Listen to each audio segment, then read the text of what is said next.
remote, but not out of touch. Prepare yourself to go against the grain. We have another good show for you today. In the first hour, we'll be discussing the economic recovery in China and South Korea after the worst of the COVID-19 pandemic. We'll also be asking the question, rich for what? Why have all of this wealth? We can project power, nuclear subs all across the world, and yet we can't get the basic protective equipment, masks, and ventilators that are sufficient during a crisis. Money for what reason?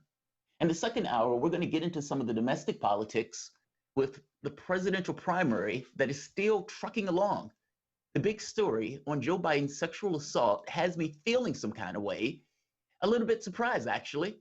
Print media has picked up this story, but mainstream media, not so much. The fact that a credible story can get buried in this way, what does it say about the ultimate results of the MeToo movement?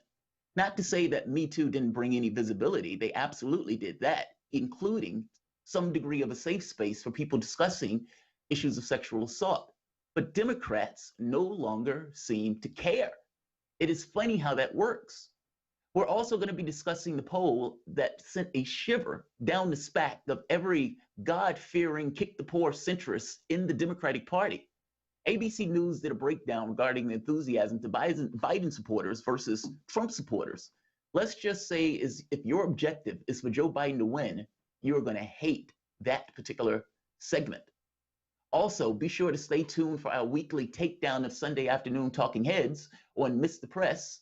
I think that's one of Bob's favorite segments and probably one of our funniest. But first, it is imperative that we start here. The United States media has come to the conclusion that the presidential election is over. No one told Bernie Sanders that, as he had every intention of showing up to the next Democratic debate.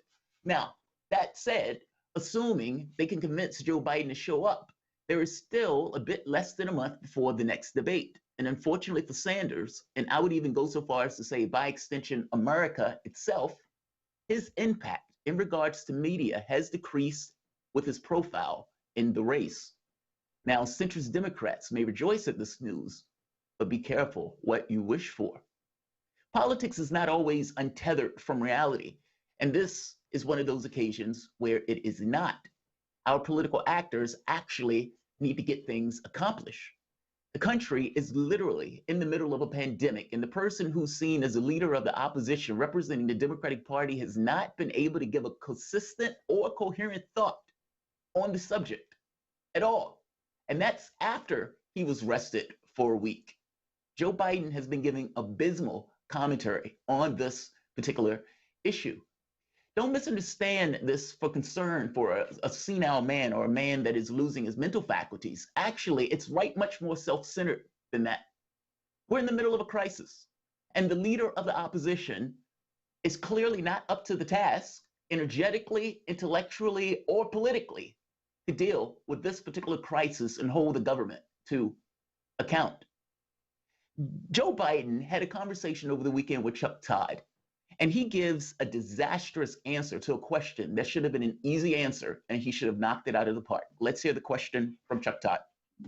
You know, your campaign put out in a critique of President Trump and says if he doesn't do these things, you know, he could cost lives.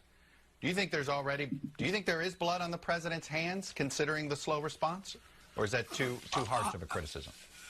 I think that's a little too harsh. I think what's happening is the failure to, as I watched a prelim to your show where someone said that, used the phrase that the president just thinks out loud. I don't know what that means. And why would you even give Trump the benefit of the doubt on something like that? Apparently, Chuck Todd can get a horse to the water, but can't get Joe Biden to drink. What is Joe Biden talking about here? In the same way I get angry for Sanders on issues of weakness, I find myself feeling the same way here. You've decided to run for office you're clearly not qualified to occupy. Fine. The deadened expectations of the party got people believing that you're the best that they can do. You're the best that America would accept. That is massively dispiriting, but fine. It's what we got. And regardless of the fact that you're never going to get my vote, I still want somebody to be able to hold the government to account. especially in the middle of a crisis? The answer is utterly disastrous. Not only is it bad politics, it's also plainly not true. Trump does have blood on his hands, and you should be able to say that it is empirically true. Thomas, Book of Politics, page 3, section 2, determine your objective. In pursuit of that objective, your action should follow with reason and should be proportional and defensible up until the points of your point of view. Now, what I mean by that is it is very clear by all accounts, meaning from people who are looking at this, from people who are making decisions on what we should and shouldn't be doing and what the decisions that we're taking that is causing lives lost, it is clear that what Donald Trump has did has lost lives. Trump has had 3 months lead time. They were getting briefings back in January. We know what they said in those briefings because the senators came out of those briefings and sold their stock. They fully understood what was about to befall this country.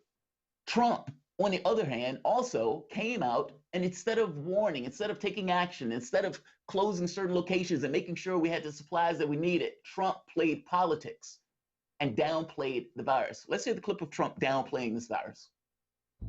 The coronavirus. This is their new hoax. We have it totally under control. It's one person coming in from China. One day it's like a miracle, it will disappear. When you have 15 people, and within a couple of days it's going to be down to close to zero, we really think we've done a great job in keeping it down to a minimum. I like this stuff. I really get it. People are surprised that I understand it. No, I don't take responsibility at all. Priorities USA Action is responsible for the content of this ad. Just so we're clear, 3 months lead time. On the 10th, we had 1,000 people infected with the virus. On the 11th, 1,267. On the 12th, 1,645. 13th, 2,204. 14th, 2,824. Let's skip a few days. On the 19th, 1,227. On the 23rd, 42,663.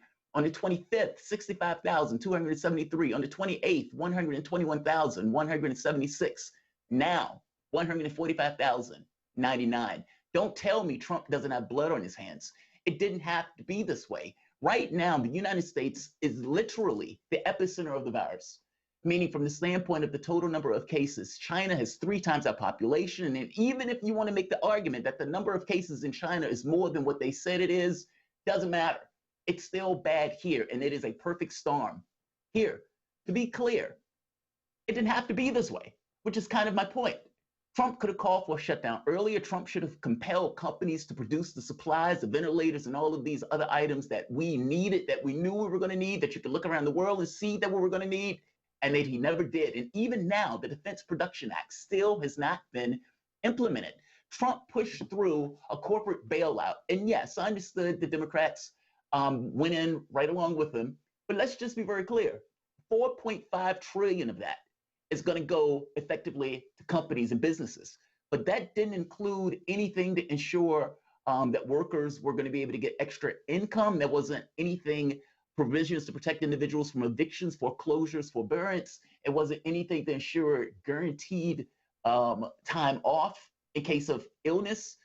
This bill missed all sorts of things dealing with the real material concerns of the various people in the various countries. No money for state and local governments, no additional SNAP funds, no OSHA language to protect workers, no expanded emergency leave provisions. Direct payments won't be available in some cases for months. No treatment or no money for the treatment of coronavirus. I hope you understand what I mean, the point that I'm making here. Trump had options. He was able to bring a massive ton of money.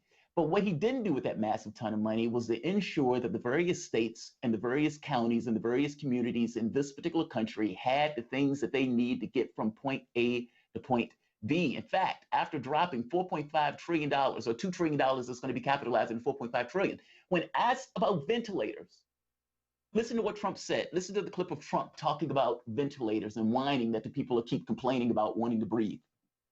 But I have a feeling that a lot of the numbers that are being said in some areas are just bigger than they're going to be.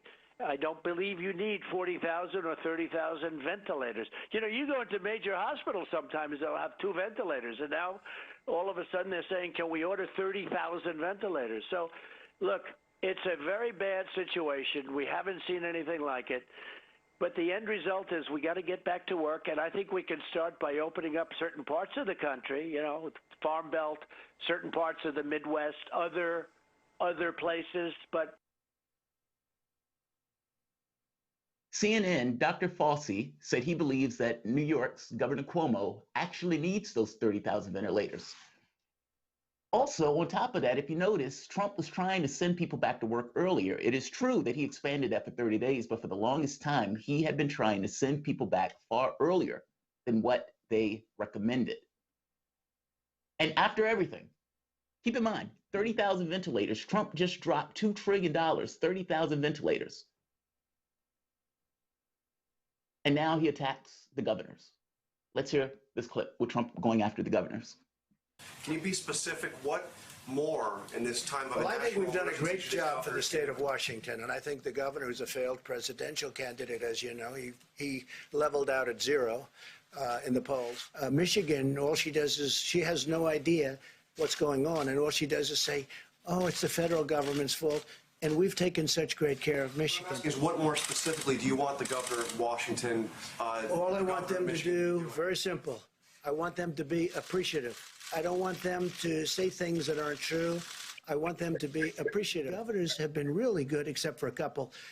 And with them, it's just political. I think they should be appreciative because, you know what, when they're not appreciative to me, they're not appreciative to the Army Corps, they're not appreciative to FEMA. It's not right. Mike Pence, I don't think he sleeps anymore. These are people that should be appreciated. He calls all the governors. I tell him, I mean, I'm a different type of person. I say, Mike, don't call the governor of Washington. You're wasting your time with him. Don't call the woman in Michigan. It doesn't make any difference what happens. The governor of Washington? No, you know what I say? If they don't treat you right, I don't call. If they don't treat you right, I don't call. I mean, those governors are just angry and mad that the president is not returning their call. You should hear what Cuomo was saying, that Trump wasn't returning his call. We need this many ventilators. We need this many masks. We need this much protective gear. New York is not the only place that needs those items. Trump could have compelled companies to build those items. He didn't do that. In World War II, during a wartime situation, the government was able to compel companies to build items out that they needed for a war. And Trump coming with this language that we're at a war, okay, then you should act as such, not so much.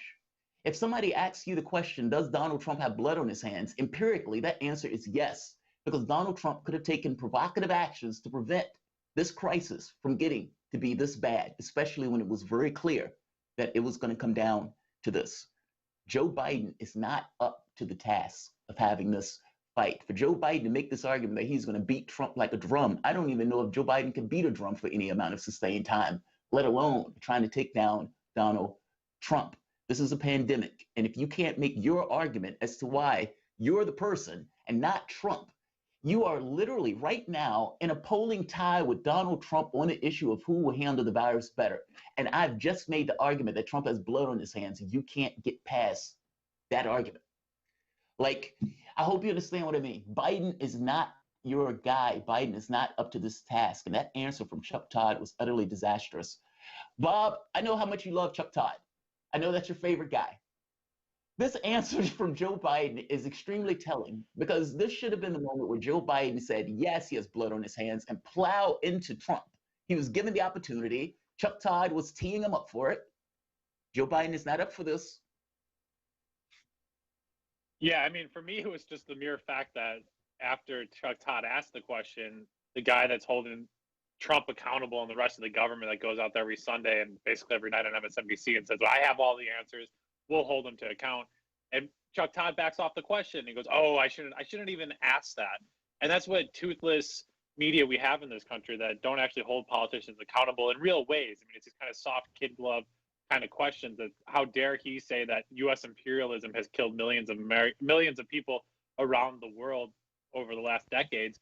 Can't ask those questions. Those are kind of the off-limit questions. And so to ask, is a president actually complicit in the death of people? That's not a question you can ask in American politics and media. And then for me, that's what shines through, is that that's not just a now moment of a crisis moment. That's always been in American politics. And that's why it's so disgusting, why you don't see much leadership change despite the parties changing. You still have relatively kind of the same spectrum of conversation and questioning of these elected officials. Jamarl, I was also really impressed with the idea that Trump is kind of pulling the mask off of it all. And that's what people said. Have Trump in there. He'll tell you the truth, and not taking calls from certain states, pitting people against one another. I think that's long-time American politics for sure. And we're just seeing it in a very blunt and honest and open way. Jamarl, we have a full show. I'm really excited to get into it. We're joined by Emmanuel Pastriche right after the break here. We're listening to Political Misfits live in Washington, D.C. We're back after this.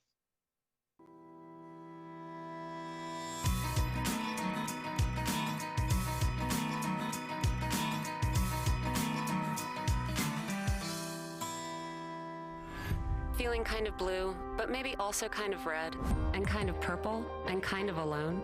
You've got a friend on Radio Sputnik. Tune into Political Misfits from 12 to 2 Eastern Time, Monday through Friday, for news, politics, and culture without the two-party bias. Catch us daily on 105.5 in Washington, D.C., or 102.9 or 104.7 in Kansas City. Or find us on Twitter, Facebook, YouTube, Spotify, or wherever you get your news.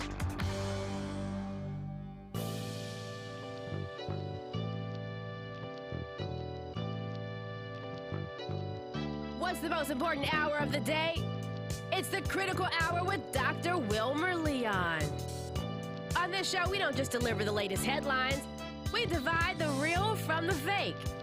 Tune in to hear from some of the most brilliant political minds of today, get in-depth news and analysis that goes beyond the surface and dig straight into the details. Set your clock to the Critical Hour for a news perspective unlike any of those other guys. Tune in to the Critical Hour with Dr. Wilmer Leon, weekdays 6 to 7 p.m. Eastern, and catch us on Facebook Live. You're listening to Radio Sputnik.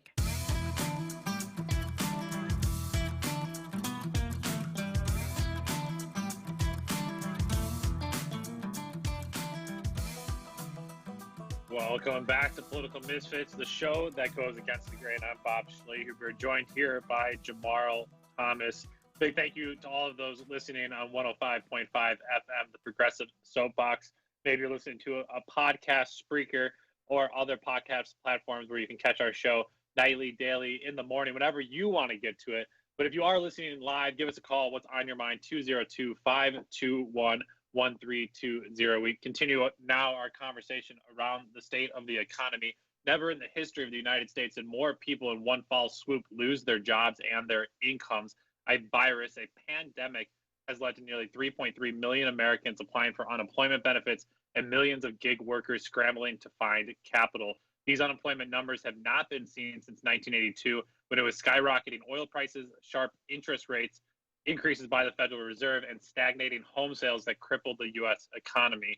While different fuel sources, Jamarl, set fire to the economies in 1982 than they have in 2020, we're seeing the fires burn the same. In both cases, as the capitalistic economies collapse under their weight of greed and hubris, we see the poor, the working class, the stigmatized and marginalized carry the burden, the anxiety, the hunger, and the fear of the crisis.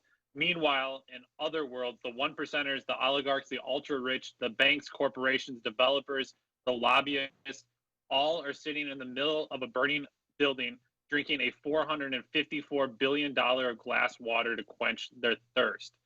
Jamarl, it's literally like they're sitting there amongst a fire. They're saying, can I have another glass of water? And there's free refills up to $4 trillion worth of bailouts for those ultra-rich in the form of glasses of water. We're joined here by Emmanuel Pastriche, U.S. presidential candidate and already president of the Asia Institute. Emmanuel, thank you so much for joining us. Honored to be with you today. Thank you. Emmanuel, much of my disillusionment with political parties and politicians the last several years is how much of their policies are not rooted in supporting the least amongst us. Neoconservatism and modern GOP politics and their rugged individualism is pretty frank that it's not their focus. Most of my movement the last year has been away from progressivism and the idea especially that corporations and wealth can exist without harm as long as we all acknowledge the central institutional structure and the need for the state. And so now we find ourselves, Emmanuel, in a moment where we are seeing rugged interconnectedness and the failure of neoliberalism through a centralized government model. With this, clear cracks in the system are now forming, and they're clearer than ever. Emmanuel, I'm curious from your perspective there. You're in Asia looking in on the United States, but around the world, How are you seeing some of these cracks really expose themselves? And what is the pivotal conversation we should be having right now? I think the pivotal conversation has to do with the scientific method and the nature of governance. These are essentially now forbidden topics. We have instead of talking about what the real issues are and how we should address them, we have essentially what's called a good cop, bad cop show. So depending on your particular perspective, if you go for a progressive flavor, what we call it Pepsi, then you have the bad guys, the Republicans, who have this crazy president trying to do crazy things, and you're supposed to support these good guys, the Democrats, who are trying to cram down your throat this enormous corporate giveaway, and then followed by God only knows what sort of vaccination and isolation, quarantine, social distancing, or as we call it, martial law, and the other side. Or if you're from a more religious sort of Christian background, then you're fed a similar story, right, which is the bad guys, these Democrats are coming after you to enforce mindless government and the end of values, and these Republicans are going to stand up for them. But basically, as I like to say, there's only one party, but hell, it's what a party. Yeah.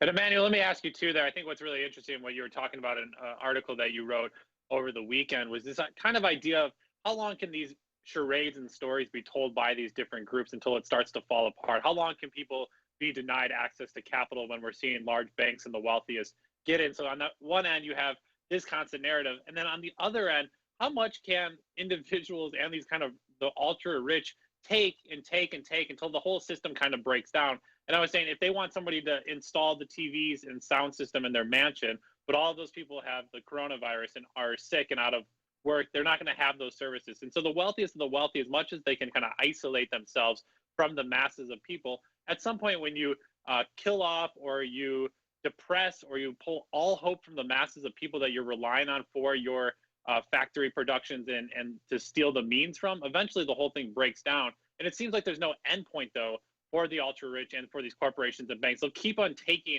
until under their own weight, they'll completely collapse. All right. Well, I think we're finally, I mean, this started, as you know, a while ago, or we could say we returned to a state. It's not unlike the late 19th century, but it's not like anything in our lifetimes, what we're seeing now. But at this point, I mean, what we're going to see now with this, we don't even know, $2 trillion injected into the stock market. As we know now, the new bill includes indications of what we might call a classified economy, in which the government can make fiscal policy which is never disclosed to us little people. We're on the edge of hyperinflation, a state in which we may see essentially the dollar itself intentionally destroyed in a sort of controlled demolition. And when that happens, I don't think there's any doubt in my mind that they'll be happy to just blame it on a virus, right? I mean, say this, and that's the whole problem here. Obviously, viruses, illness is an extremely serious challenge for us. But if we're actually interested in the health of our citizens, right, then we'd have to admit from the bat that the number of young people who are now drinking water laced with lead is now in the millions, and water with fracking-related chemicals in it is doing tremendous damage. These are figures that are, Bernie Sanders is not talking about this in his speeches. I mean, we're facing enormous health risks, but these are essentially off. Yeah, Jamarl Thomas, I'm thinking a lot about how you talk quite a bit about how the main goal for so many is just to turn profit, and it's just stupid human tricks in order to get that profit. If we look of the late 19th century, the Gilded Age, and this massive grab of wealth and power by institutions, corporations, and banks, and we've certainly seen that since the 2008 financial crisis, that there's been kind of another re-grabbing of money, and that obviously is what led to a lot of the 2008 financial and economic crisis that we saw. That at the end of the day, after all of these stupid human tricks, after this huge grab of all of this money, you end up with polluted water, you end up with a climate crisis that we're going to face that's unprecedented, a lack of housing for the masses. I mean, at what point does that stupid human trick kind of just stop being a trick? And I guess to say, when do we all die? It's kind of where you get to that, but it's kind of like, what is the point beyond these stupid human tricks? And are we not talking about that right now in this moment? Well, there isn't one.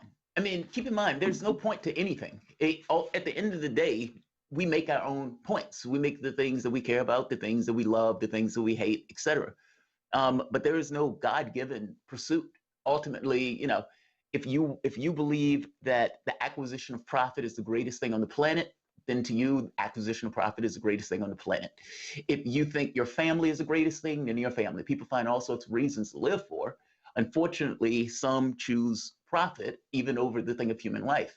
And unfortunately, our society is paying for that. I mean, when people ask, you know, there was a story that was out recently, the other day, I think it came out over the weekend or on Friday, but basically it made the point that the United States government had been working to get a low-cost ventilator for dirt cheap. And the company who bought out the company that was working with the US government basically nixed the idea because it wasn't profitable enough. On the media today, I think it was earlier today, they put on a ventilator that costs $100 to build. Now, that's mind-blowing because it shows you that the costs that those ventilators were purely just for profit, despite the fact that you need those to save lives. It's utterly astonishing. I'm curious, Emmanuel, France has the Yellow Vest movement, and you have these other groups that are finally, that get agitated to do something. But the United States population, even though it has less public services than anywhere else, it has less of a social safety net than anywhere else. And now in the middle of a crisis, you have a government that's even now attending to the needs of the profitable over the needs of the population. At what point does the society say we're done? And why doesn't the American population, why doesn't that thing come off in their head saying, wait a minute, we shouldn't have to settle for this? Right. Well, I think there are two elements. I mean, the United States has been slower. And I think partially we were subject to this propaganda of America's number one. To some degree, we're this Cold War environment in which we, myself included, were duped into thinking that the United States had relative sort of checks on the use of capital and on we used to have, some of us even remember we had controlled monopolies for things like communications and electricity previously, and we thought this was because Americans are good. But in fact, that's not what, it was nothing inherent in American society, right? But rather was during the Cold War, we were up against, countries in which essentially everything had been nationalized, and there was tremendous pressure on the United States and other countries like the United States to at least go halfway. Unfortunately, after the end of the Cold War, that pressure disappeared. And then we started to learn the truth, which is that nothing, as you mentioned before, nothing's granted. There's no limit to how far these people will go in the pursuit of profit. They'll drive us into world wars. They'll drive us into environmental destruction. And we have to sort of come back in a way, find ourselves in the sort of the ruins and discover that we're going to have to build our own society, a fair society brick by brick. We're going to have to fight for it on every street corner, and that every action that we take every day has an impact on our economy, on how we live. We have to be aware. But can I say one more thing on this issue? Sure. And that just about, I think we also have to come back to the whole 9/11 terrorism. Essentially we're seeing is a sort of a revamped 9/11 terrorism approach. So we had for 10 years, 15 years, the media hyping terrorism.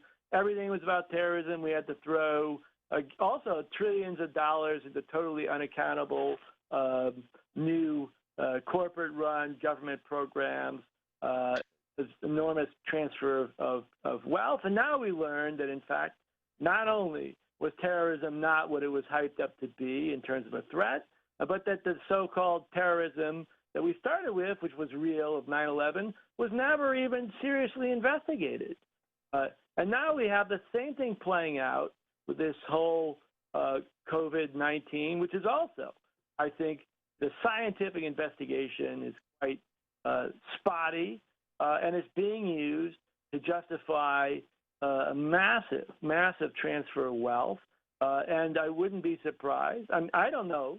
I'm not a scientist, although I have a little bit of, background. I have no, expertise. But it would not surprise me at all if we learn 10, 15 years from now, when we're all living in poverty, that it wasn't what people said it was, that it was hyped up. Yeah, I'm sure there's going to be a lot of investigations, a lot of conversations, a lot of reflection on what's taking place. And I think you make the strong point. It's Emmanuel Pastriche talking about a lot of that American exceptionalism, that our systems, our processes are the best in the world. And we're seeing it break down in really real ways. Senior Naval Officer Rear Admiral John Pavlovchik, who is now in charge of fixing America's coronavirus supply chain, Jamarl, specifically in regards to the production, delivery of ventilators and personal protective gear, has basically said, I have no idea what the supply chain looks like. We have 600 to 700 distribution nodes around the country with 6 or 7 major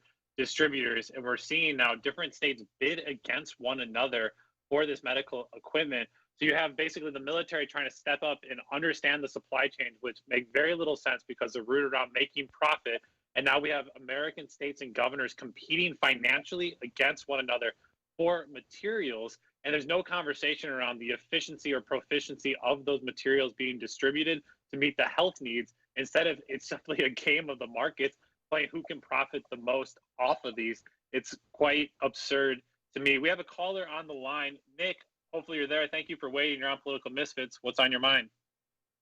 Yeah, I just wanted to give kind of like some news on from where I'm at. I actually work for a Whole Foods, just not direct distributor, but we're like a third party transportation institution, and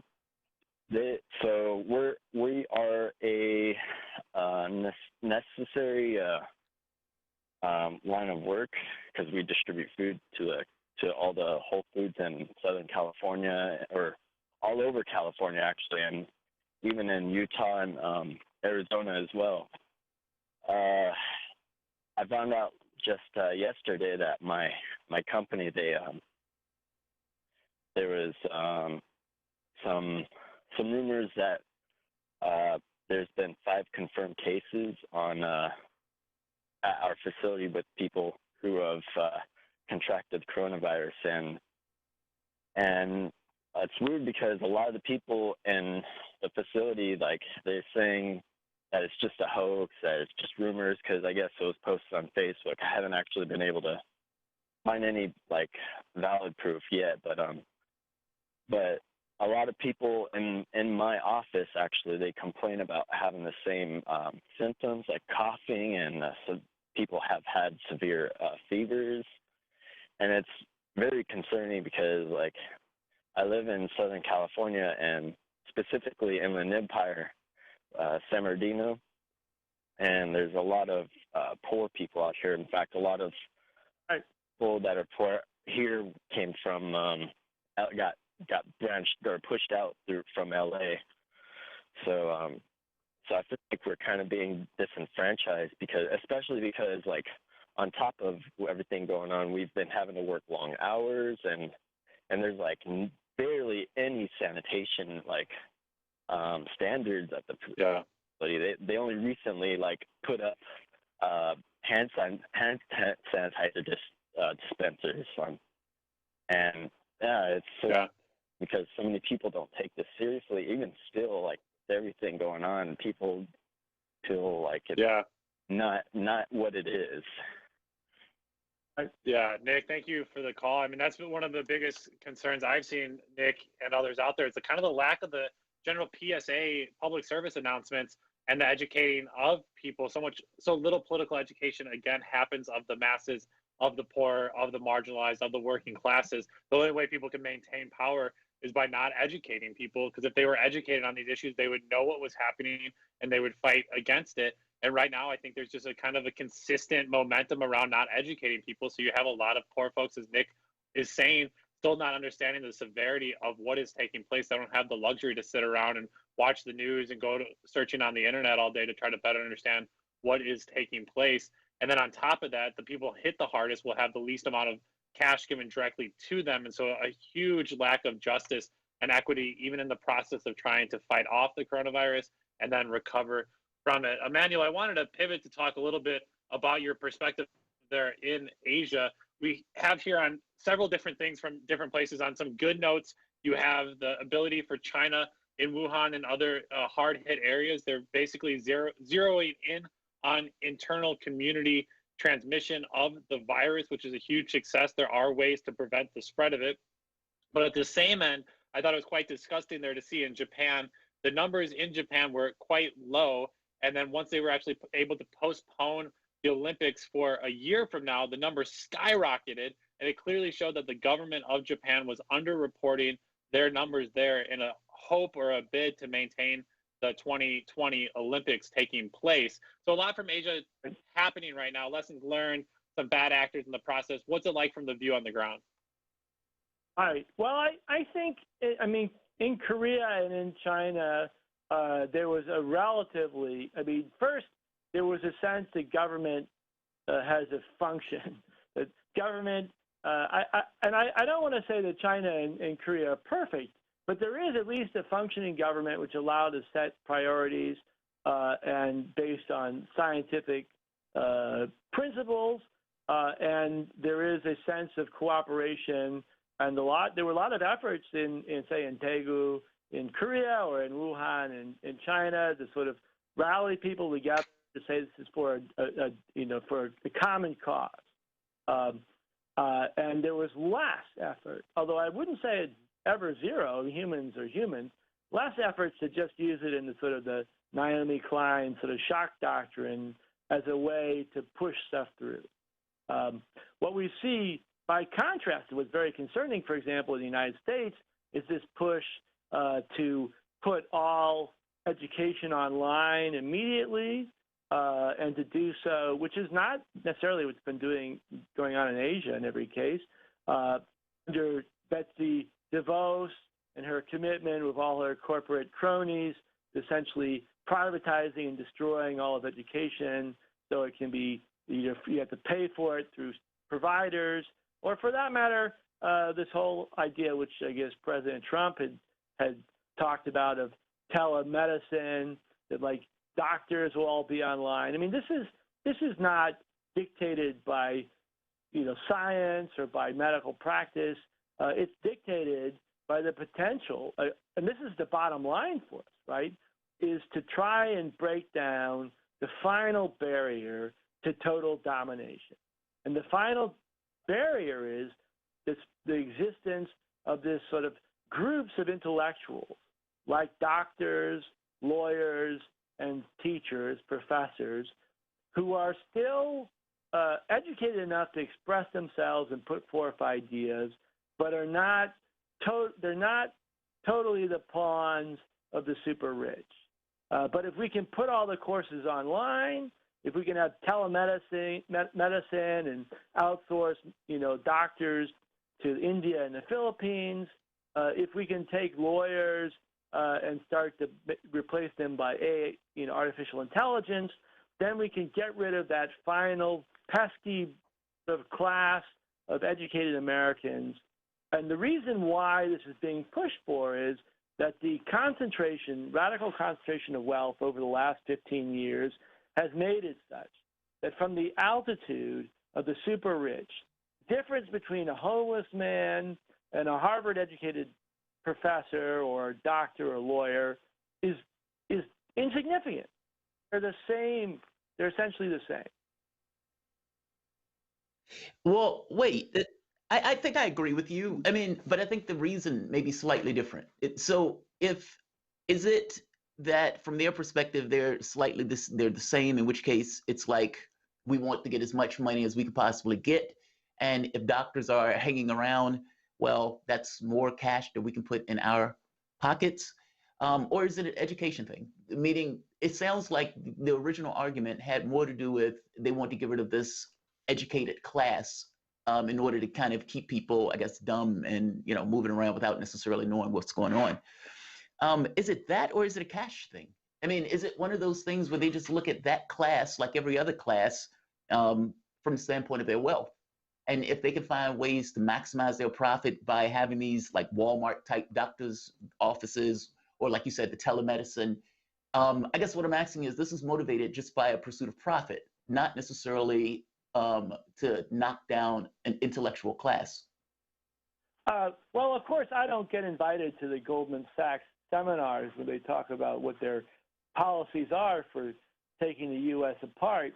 But we can guess, right, that it's ultimately but one of the things that gets in the way of profit is occasionally you get these pesky intellectuals, doctors or lawyers or professors, who actually try and organize people and articulate an alternative vision of the.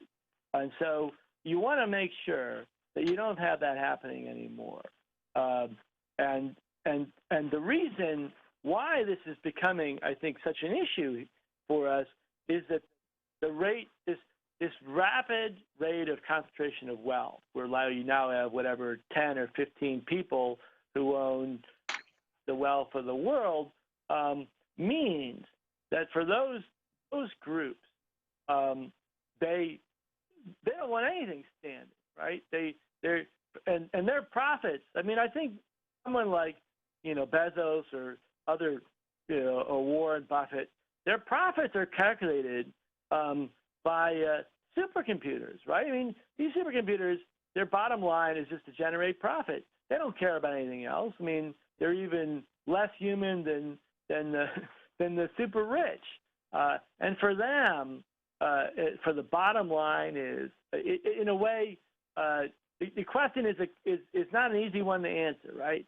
On the one hand, it's the bottom line is about profit, but profit is ultimately a political issue, right? You want to get rid of all institutions which are there to set limits on, or to regulate, or to define other priorities besides short-term profit. Yeah, and I think that, for me, is shown in one world, and you mentioned Education Secretary Betsy DeVos.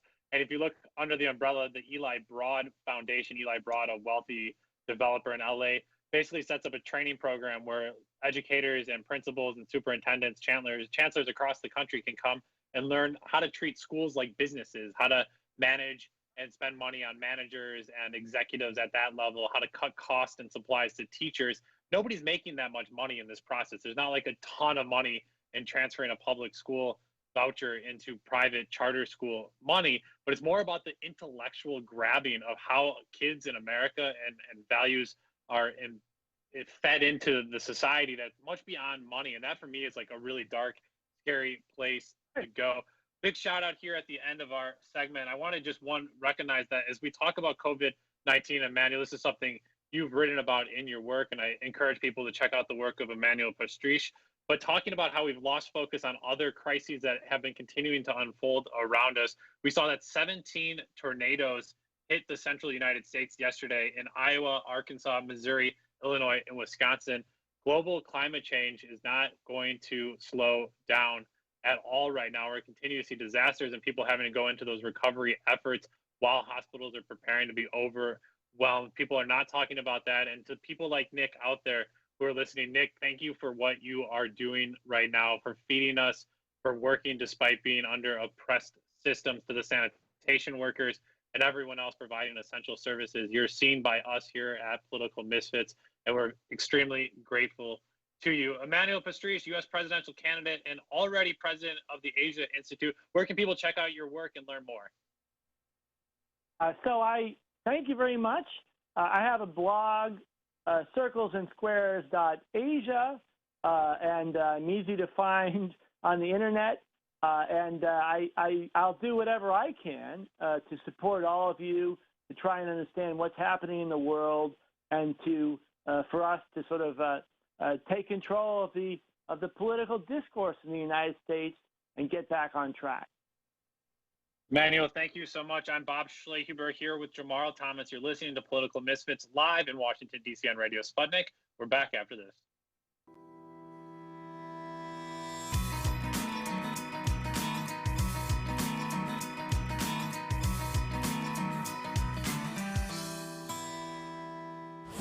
This is Dominic Carter, a political reporter in New York for Verizon Files TV News. This is Dr. Bill Honigman of Progressive Democrats of America, PDAmerica.org. Hey everybody, my name is Tim Black of The Tim Black Show. This is Tom Luongo of Gold Coast and Guns. Hello, this is Benny Johnson. Hi, this is Juanita Broderick, author of You'd Better Put Some Ice on That. This is Jamarl Thomas from the Progressive Soapbox. Hey, this is Raheem from D.C. This is Rachel Blevins, a correspondent with RT America, and you're listening to Fault Lines with Nixon and Stranahan. When I'm waking up in the morning, I'm looking for what's on the queue for the day. I tune to Fault Lines with Nixon and Stranahan. The wokest radio show for your wokest AM. These guys are the best in the business and experts when it comes to policy. They're bringing you the top headlines with an angle that you won't see in the mainstream media. Fault Lines is the greatest show on the radio. I enjoy immensely talking with Lee and Garland. They always treat me from either side with due respect, and it's a wonderful conversation. The best morning news show in America. Fault Lines with Nixon and Stranahan. Lee and Garland speak truth to power from the depths of the swamp itself, right here on Radio Sputnik.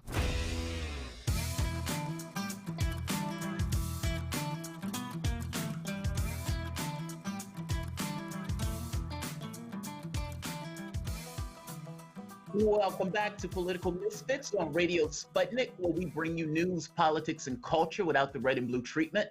My name is Jamarl Thomas. I'm here with Bob Schlehuber. We've been talking about, of course, the coronavirus, what's happening in China and South Korea, as it appears that they've encountered the worst of their pandemic. We're also looking at what may be coming here in the United States, given the response or lack thereof of our own government. Give us a call at 202-521-1320. That is 202-521-1320 if you have anything to say on those topics or anything else that is on your mind. But now, we've got a story demonstrating the greed and cruelty of this administration would not be checked by the pandemic. Not in Venezuela, not in Iran, and nope, not even in the United States, where we have a tribe where they are effectively taking their land. In the middle of the pandemic and in the middle of a crisis, the United States Secretary of the Interior has decided to disestablish the Mashpee Wanapanago Reservation and take the lands out of trust. The tribe's chairman issued a statement on the move on Friday, noting that it was the very day that the United States reached 100,000 cases of the coronavirus, because of course we had nothing better to do. People living on the Indian reservation in the United States are among some of the most remote and underserved communities, and the tribes across the country have for the last week been pleading among the rest of the nation for better support. But instead, the administration decided that now is the time to strip the group of its sovereignty. The legal issue of the reservation trust is a little bit wonky and complicated. As explained by WBUR, Boston's NPR station, having land, quote unquote, held in trust by the federal government is a mechanism that gives the tribe the special legal status and autonomy in decision making. The Department of the Interior decides what land to take into trust, and the Mashpee Wapanagos, and the land was taken into trust in 2015. Wampanoag. Wampanoag. The name is a little difficult. Let's try this one more time. Wampanoag. The tribe was federally recognized in 2007, but the history of the dispute gets into the long, sad, sordid history of the treatment of Native Americans by the colonizers of this country. Basically, the Mashpee Wampanoag claims 12,000-year history in what is now the state of Massachusetts. But I guess because they were officially landless in 1934, they weren't included in the Indian Reorganization Act that year, which has the basis of much of the United States law on reservations. However, the tribe was able to demonstrate a continuous history, culture, and connection to the specific part of the state, and eventually won its case to acquire some of those lands in trust. The tribe planned a casino on some of the lands to make more money. Some neighbors sued over it, and now the courts are wrangling over who qualifies to have the reservation and the lands. The Mashpee Wampanoag chairman called the move cruel and unnecessary and said that since the termination era of the mid-20th century, has a secretary taken action to disestablish a reservation. The secretary is under no court order to take our land out of trust. He is fully aware that the litigation to uphold our statute as a tribe eligible for the benefits of the Indian Reorganization Act is ongoing. It begs the question, what is driving our federal trustees' crusade against our reservation? Aha! What could be the driving factor? Why are they stealing this land? Well, Trump has a history of involvement in casinos himself and a history of complaining about casinos on reservations and tribes getting unfair advantages. That's amazing. They get wiped out, and Trump is like, these guys had it too easy. And a casino his tribe is proposing is not even 20 miles from a couple of casinos in Rhode Island that are run by Trump casino alumni. And those Rhode Island casinos are being lobbied for by Matthews Schlapp, chair of the American Conservative Union, the folks who put CPAC, and whose wife was actually the White House Strategic Communication Director until last summer, and who was in the role when Trump tweeted opposition to a bill that would reaffirm the reservation as trust land. Yes, this has everything to do with Trump's personal business. The U.S. Representative Williams Keating of Massachusetts, who pushed for the legislation, said on Friday, in a time of national health and socio-economic emergency, the Secretary of the Interior should be reaching out to help Native American tribes, Keating stated. This is one of the most cruel and nonsensical acts I have since come across in coming to Congress. The Secretary should be ashamed. So yes, pretty gross from top to bottom. We could wash our hands and our mouths with the news that Standing Rock Sioux has won a huge victory in the fight against the Dakota Access Pipeline. A federal judge found that the U.S. Army Corps of Engineers violated the National Environmental Policy Act by approving the federal permits for the Dakota Access Pipeline. Now, the U.S. ACE must complete a full environmental impact study on the pipeline, including full consideration of concerns presented by the Standing Rock tribe. Does that make up for it? Nope. But I guess it's good to hear some good news either way. Bob, the Standing Rock thing, this is kind of gets to this whole thing about laws and, laws only matter if they're willing to be defended. Obama finally puts through to defend Standing Rock. Now, you have a situation where real Native Americans were getting their arms blown off, and Obama was out there cutting a turkey on Thanksgiving. Utterly despicable. He finally puts through this kind of provision that forces the next president that's coming in to get some kind of survey if they're going to get anything done. Trump comes in, blows it away, is like, yeah, we're not going to do that. And it's like, whoa, how are you just going to blow that away like that? And they gave him a pass on it, let him blow it away, and let these guys start working on that land. Now the judge is bringing this back. So now you have a situation where the Interior is basically stealing land because Donald Trump basically wants the land for a casino. That's astonishing. Yeah, I mean, it's been four years from his administration to start with Ryan Zinke going after Bears Ears National Monument and rolling back parks and federal monuments on allowing oil and drilling expeditions on the properties. It's quite disgusting. Let's slide in a few callers here. We just have a couple minutes here. So, Simon, we'll start with you. If you could keep your comment short so we can get you and DJ in before the break. Simon, what's on your mind today? Okay, austerity coming from the governor of New York dealing with the Medicaid cuts that he proposed for next year budget, $2.5 billion. Jefferson had an article saying that he wanted to cut $2.5 billion out of the Medicaid for New York, half of the Medicaid, while the federal government is giving them $6.7 billion. By him cutting that $2.5 billion, that's going to X out that $6.7 billion coming their way. That's all I want to say. Yeah, Cuomo, no hero whatsoever in my book. We have one more call here. DJ, are you on the line? Yeah, I'm still on the line. What's on your mind? Can you hear me? Oh, I apologize. Sure can. No, I just wanted to talk about the caller, Emmanuel. That was really great. I really agree when he says that there's an attack on people with education and how they're trying to devalue the dollar.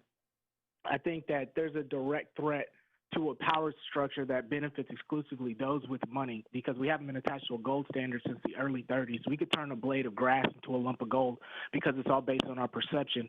And that's all I wanted to say. I just thought that the caller was really, really interesting. Really appreciate that feedback. I'm sure he'll appreciate it as well. Yeah, I mean, Jamarl, again, it kind of comes back to how much all of this is man-made. I never really understand this purchase and rush of gold buying in the time of crisis. Do people really think that if in a crisis we get to the point where the U.S. dollar is no longer traded, that we'll have an economy that's able to actually use and distribute gold? It seems like it's going to be so chaotic in that moment that nobody's like shaving off pieces of their gold bar for like eggs and milk at that point. I think the whole thing's going to be a little bit more chaotic, that no one's using gold. But yeah, we always kind of lean into like, oh, I got some gold today. I feel much better about the current economic crisis taking place around us. Well, the wild part is none of it's real. That's what None I'm saying. of it's real. Like, that's the part that always blows me away. It's like, I got the gold. It's like, dude, that's not real either. Yeah, but, it has more value than silver. No, it doesn't have any value at all. It's made up. It's mythical. Like, if you were in a situation where, I'll put it this way. I would rather have a plant that is producing potatoes or tomatoes in the middle of a crisis than a bar of gold. I can eat that plant. I can have that plant producing those tomatoes for like a year, as opposed to the bar of gold doesn't get you anywhere. Nobody is willing to trade anything with you because it doesn't have any value. Like, it's a horrible idea, but for whatever reason, even with the notion of the currency, like right now, our currency is not even tethered to the dollar. Even tethered to gold at this point. None of this stuff is value. Yeah. Jamarl, we have another hour of radio coming up. I'm quite excited for it. Brianna Griffith will be with us live in Austin, Texas. We'll be talking about Joe Biden. Oh, man, Joe Biden. We got quite a bit of campaign conversation to have there, whether Bernie Sanders will surge here in the next month or two and what moves he has to make. Jamarl, real quick here, do you think an April debate happens between Bernie Sanders and Joe Biden? Oh, man. I'll go out on a limb and say yes. I think it'll be too bad if he didn't do it. And then maybe. Yeah, but I don't know if the Democratic Party will go to that length of being like, yeah, we're going to shut this down, even if Sanders wants to have the debate. They've already agreed to these debates. So yeah, we'll see if it's going to be the first ever teleconferenced in Zoom debate. We'll find out. We have that conversation, Miss the Press, and much, much more after this break. You're listening to Political Misfits live in Washington, D.C. We're back after this.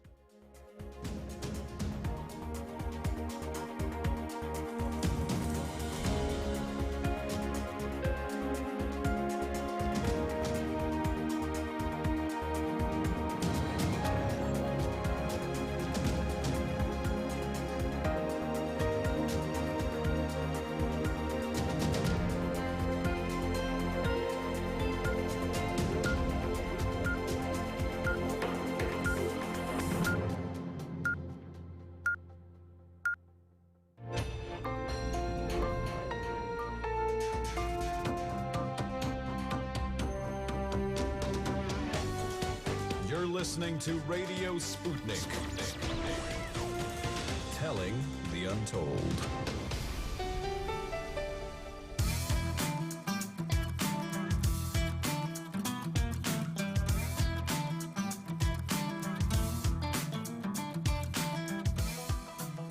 Welcome back to Political Misfits on Radio Sputnik, where we bring you news, politics, and culture without the red and blue treatment.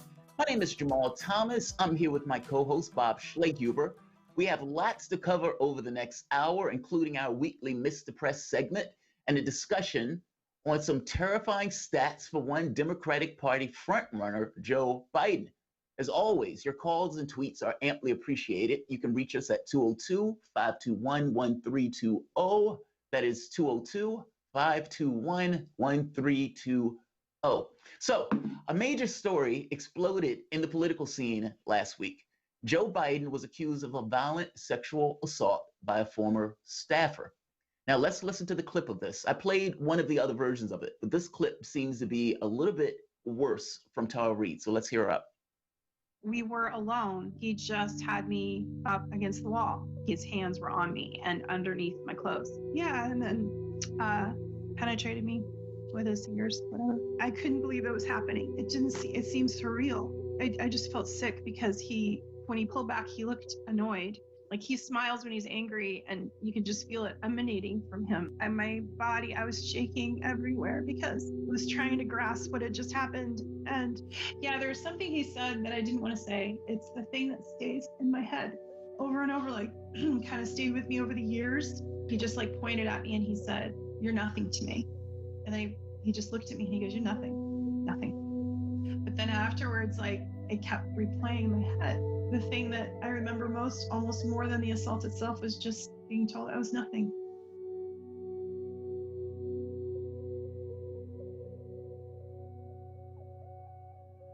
You know, the nothing thing sticks with you. If nothing else, the nothing thing sticks with you. Yes, the assault also. When I was younger, I think I was 6 years old, I was riding a bicycle, end up landing on a car, fell on the car. My grandfather, who was a vicious alcoholic, comes and says, "You would never be the man that I am." Now, this is a violent alcoholic saying that you'll never be the drunk that I am. So that's not necessarily a bad thing. But in this particular case, clearly this was horrendous. And my first thought was, oh my God, first.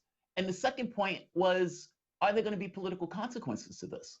I mean, even if it's political consequence in the sense that people get a little dicey with supporting Joe Biden, will there be political consequences? Somebody is going to care. Certainly something has to be done, right? Are they really going to let Joe Biden coast without dealing with this?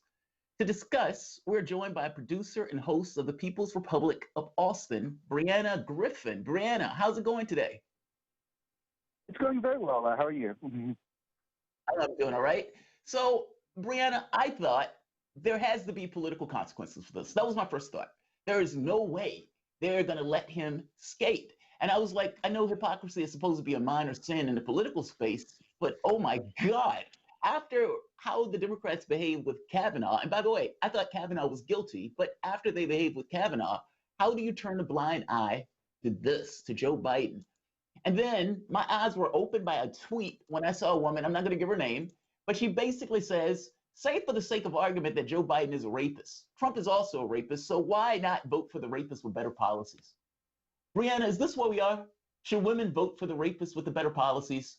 And let's say that that's not the answer of yes, but has MeToo movement in this process, has it been co-opted in a way that has lost some effectiveness if Joe Biden can literally get out there after being accused of rape and have the media channels bury the story and pretend as if this is not happening? I mean, I think with regard to that first part, like the political consequences part, I mean, the political consequences I think should have come with the first 7 accusations against Joe Biden. This is, from my understanding, the 8th time someone has come forward with an accusation like this against Biden. And, you know, it's continually been pushed under. And now the kind of irony of all this is that they're saying, well, you know, if she was sincere about this, why didn't she come forward earlier? Which is a total reversal of everything that the MeToo movement is about, which is, you know, that people come forward at various times much later because they didn't feel comfortable. Well, the thing is, she did try to come forward at several points. And she was always shot down. She was always not believed. And so this idea that she came forward, you know, just as a purely political stuff, or, you know, this idea that like it was perfectly timed against Joe Biden. Well, it's like, no, she's trying to speak out against Biden as have these other women for many, many years. I mean, the behavior was also just there on display, like televised. You could see all these clips of, you know, what was essentially deemed like creepy Uncle Joe, just being an absolute creep, just violating the physical boundaries on national. And Brianna, just to jump in. Yeah, and just to jump in on that, the interviews with her, it talks about how she had told her brother, and her brother was aware of this a long time ago, and he actually encouraged her not to speak up. And I think that's what this kind of larger reckoning, too, of the Me Too movement is. It's challenging everyone to speak up. Not everybody's going to have Ronan Farrow come into their door and say, let's talk about this celebrity that did this thing to you. But you have so many people across the board that so often tell victims of sexual assault, and they say it's not that big of a deal. Oh, he was just joking around, or she was just joking around. Oh, you just maybe took it unintentionally. It just happened one or two times. It's not and so it's all of society that kind of quiets and shuts these people down. So even that attack of, oh, she's only speaking up now, that is a false attack on a victim who has for her whole life spoken out to different people about it and was told just to be quiet. And for me, that's at least somewhat of the energy the Me Too movement brought to some people that said, no, I am going to speak up again and again now that I see other people are doing it. It was kind of a strength in numbers thing. And that got diverted and co-opted in a way that they could actually catch and kill certain stories that get caught up in the Me Too movement. And so those liberal celebrity Hollywood-esque people walking the Oscars with the Time's Up pins, those are the same people doing the fundraisers for Joe Biden. And at the end of the day, you see the lack of sincerity because they're the first ones to take off the pin when it's Uncle Joe who's being accused of it, because they want the power that comes with him being in office. Yeah, I think without a doubt, and I think that's something that any of us who do any sort of progressive or otherwise sort of left-wing or people's grassroots organizing, however you want to phrase that, those of us who do this sort of organizing always have to be thinking, how is this going to be co-opted, and how can we, get ahead of that to some degree. And, I think with regard to the Me Too, with regard to the sort of celebrity culture around it, the entrance, I think, of the nonprofit industrial complex, essentially the idea is to not look too closely at the sort of societal the big societal structural things that really enable this kind of behavior. Like, essentially, as long as you have, I think, this way of accumulating wealth, this way that some people are able to get obscenely rich, that wealth, that sort of class structure of society allows powerful predatory people to surround themselves with enablers. Some of these enablers, even sort of cloak themselves in this progressive facade, this sort of their feminist facade. And so, when push comes to and that's for structural. And for me, Jamarl, for me, that comes to then kind of maybe one of the other faults of the Me Too movement was the siloing of the issue of sexual assault outside of a class analysis or the broader problem. And so often we think of housing issues as housing issues. We see homelessness as homelessness. We see food insecurity as its own thing. We see sexual assault as its own thing, or missing girls as its own. Everything is kind of classified as its own thing, as if the final root of it all isn't rooted in this kind of class divide, racism, xenophobia, the hatred of the other, that is something much more centrally focused that allows for those splintering of movements to happen. And when different movements kind of take off down their own path without understanding there's a central thing that's really harming all people, you start to kind of splinter off, and eventually those movements are going to die because they only can grow so much. And I'm kind of curious how you see this in relation to the Sanders movement, if him and trying to hold that class line, but other people trying to say at the same time, you need to go down these kind of segmented paths, because that is how American conversation and politics work, which is a broken model. So how much you kind of have to play to this broken model while at the same time you have to be principled in where the problems are.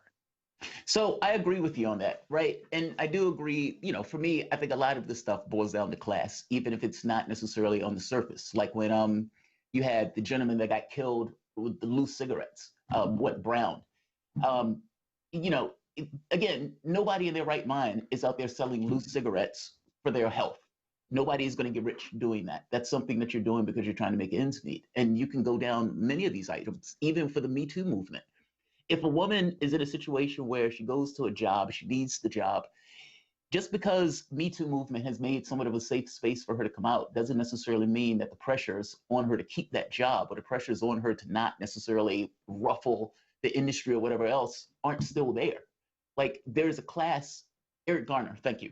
There's a class aspect to that that needs to be incorporated into any kind of analysis of it. Just creating a safe space in and of itself is not necessarily enough to allow the coming forward in many of these cases. Like you said, in her case, she actually did come forward. Her mom eventually kind of was talking to her saying, no, you were raped. And she just looked at it at one point as her fault. Like, that's a problem. And that's something that the Me Too movement was supposed to, if not rectify, at the very least create an openness about being able to have these conversations without the person being discredited or ignored. They're actually attacking this woman right now. Brianna, I'm curious, in your experience with politics, is this, and it's not so much that I think this is unique to politicians. I would imagine this is all sorts of part of society. But the aspect of politics where people are larger than life and they have this kind of power within the context of what they do in their particular capacities, is there something inherent about that that kind of leads itself to some level of harassment or some level of abuse? Yeah, I think when people are kind of put on these pedestals and people are set up, I guess you could also kind of consider it like too big to fail in some ways, which is I think how the Democratic Party is seeing Biden at this point. They just need to shove him through it all, come hell or high water. Like it enables people. I mean, it really enables the worst instincts in people.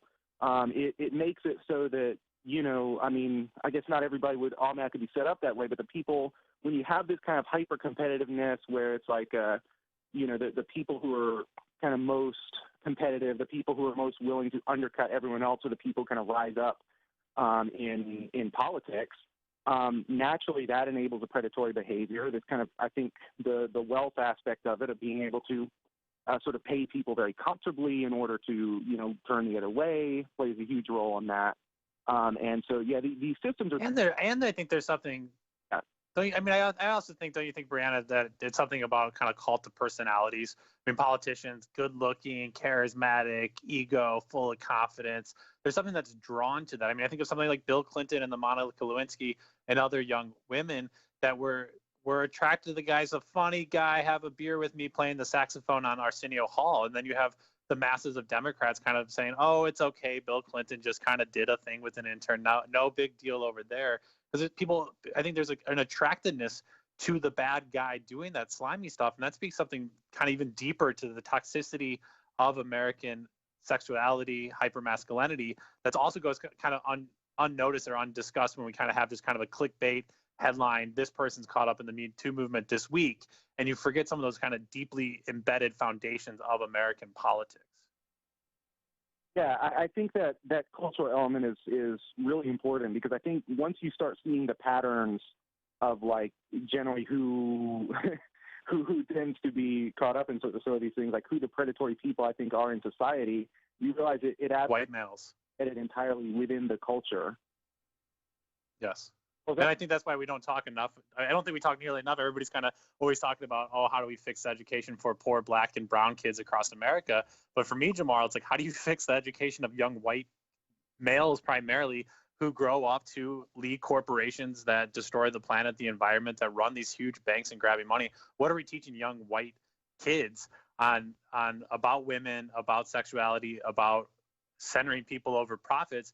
But yet they're never the ones discussed about being the problem. It's always kind of like the least amongst us have the problems and they need the solutions, as opposed to who's actually creating these systems that are so oppressed. We have one of my favorite all-time callers and guests, the producer of this very show, Political Misfits, Michelle Whitty, joining us. Michelle, what's going on? Hi, thanks for taking the call. I know you have to. Michelle, you got any thoughts on the topic here? Yeah, no, I thought I wanted to call in because it's a that I, is sort of close to my heart as a woman in a patriarchal society, and I think that it bears a lot of discussion, right? It's the way that it sort of, the Me Too movement has kind of stalled out, and I think one of the barriers that it hits that doesn't get discussed all that much is, like, if we're going to call out these offenses that occur on a spectrum, right, from harassment to violent assault.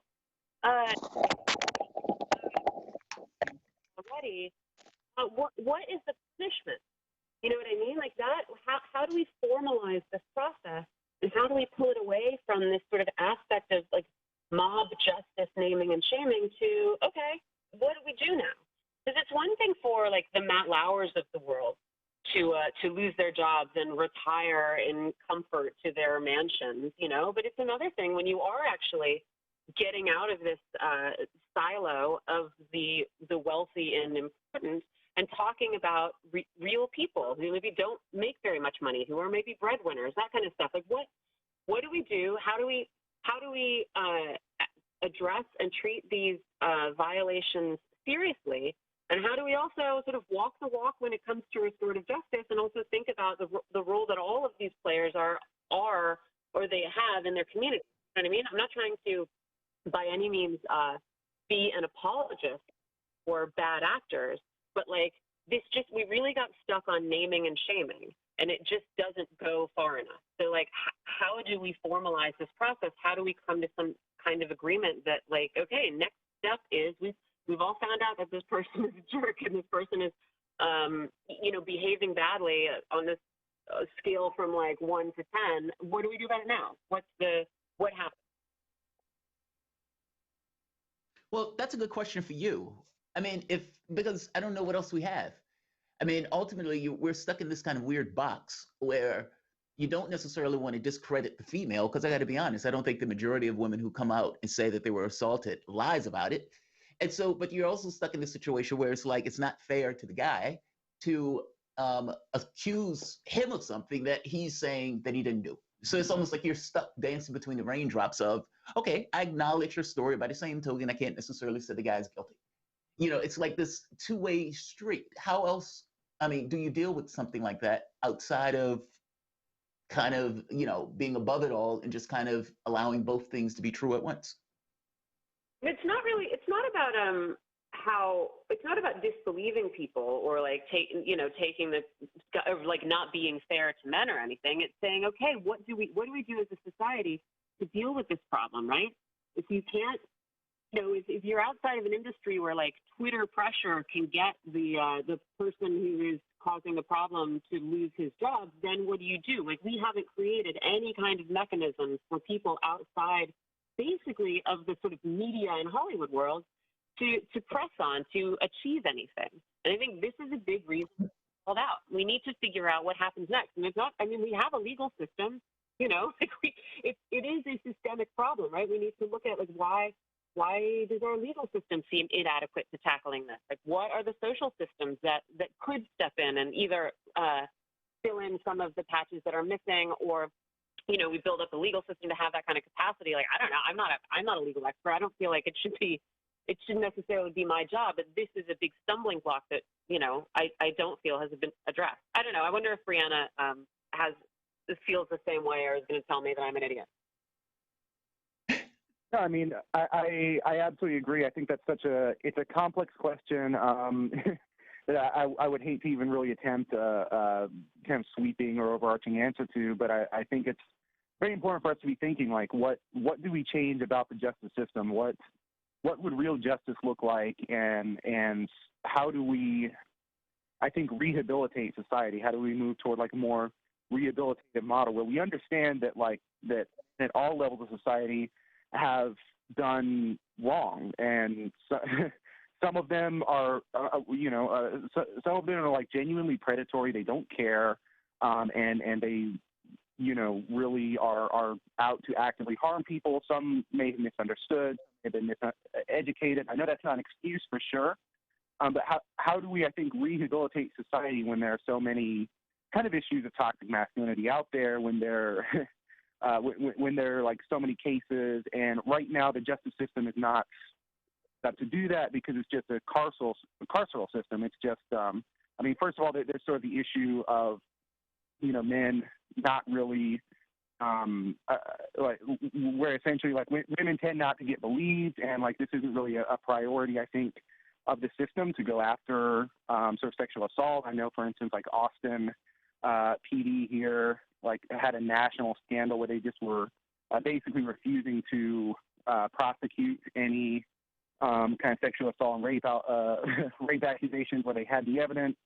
So it's like our system isn't really processing this. Our justice system, like, first of all, just does not really care, I think, about the needs of women. So how do we change that so that our system is more likely to believe women? And then how do we set up a rehabilitative system that's not just part of the justice system, but also part of education, part of society, so that people are shown these alternative models, so that like the women can get justice, and so that men are able to have some sort of kind of transformative, and so that there's some sort of transformative effect on sort of men and on masculinity. And there's like so much there that I think needs to be thought about, but I don't know that I have any solid, answer that can be answered in anything like a 10-hour conversation. Yeah, that's not an easy answer. I mean, I think you're going to get into art. You're going to get into the entertainment that we watch. It's like, I love John Wick. John Wick kills like 100 people over a dog, and you're like, yeah, that's right, John Wick. And we never necessarily think about, what does that do when you're soaking in that perpetually, constantly, 24 hours a day? You have movies or television shows where teenagers are having sex with 1,000-year-old vampires, and it's like, yeah, totally okay, no issue with that. Like, we soak in this stuff, and I think it goes unanalyzed, without analysis. But by the same token, if we think like the Harlem Renaissance had an effect, if we think art has an effect in regards to the way we listen to music, then all of those things are going to have some level of effect in society. And then it's like you're trying to overlay values on top of that stuff. We are joined by Brianna Griffith, political strategist or political specialist, and we're talking about Joe Biden and basically the MeToo movement. I want to pivot a little bit and stay on Joe Biden, but I want to talk about this in a slightly different way. So mainstream media has been pretending that Joe Biden and the presidential race is effectively over. Now, Joe Biden is still a long way from the 1990 delegates, and yet Joe Biden, even with many of the states being pushed back, Joe Biden is still being given this notion that Joe Biden is inevitable once again. So when Joe Biden was asked about upcoming debates, Joe Biden basically said, yeah, I think we've had enough debates. So the question becomes, is Joe Biden going to blow off the debates going forward? Now, problem for one Joe Biden. A recent poll came out by ABC News, and ABC News was giving a review based on the enthusiasm of Joe Biden and Donald Trump. They left Sanders off the list completely. Joe Biden's approval rating from the standpoint of people who are very excited was only 24%. Now, that is the lowest score for a Democrat going back for the last 20 years, even lower than Hillary Clinton. The people who are lower than that were Mitt Romney, John McCain, yes, also people who also lost. To add insult to injury, 15% of the people who are backing Sanders in this race will not just be staying out, but will also be going to Donald Trump. Meaning, not only are many of these people either just not going to vote, many of them are going to actively go to Trump. And the other people who are going to be enthusiastic about Joe Biden only matches 24% or 23%. To put it in perspective, Donald Trump is at 53% in regards to the people who are excited over the moon to go out and vote for Donald Trump. The Democratic Party had a chill go up its spine. Brianna, how on earth does the Democratic Party expect to win this presidential race? And to put this in perspective, during the time that Sanders was in this race, the entire party lined up against his policy priorities, meaning the Medicare for all expenses, Social Security, et cetera, et cetera. And then when it became clear that their attacks on Sanders wasn't drawing blood, they started to attack his supporters. So it wasn't just these people were out here for Sanders. Some were racist, some were sexist, some were homophobic, they were bros. These were the type of attacks that were effectively leveled at not Sanders, but his supporters. They called us aggressive, they called us violent. And now they're realizing, oh, wait, these people aren't going to vote for us.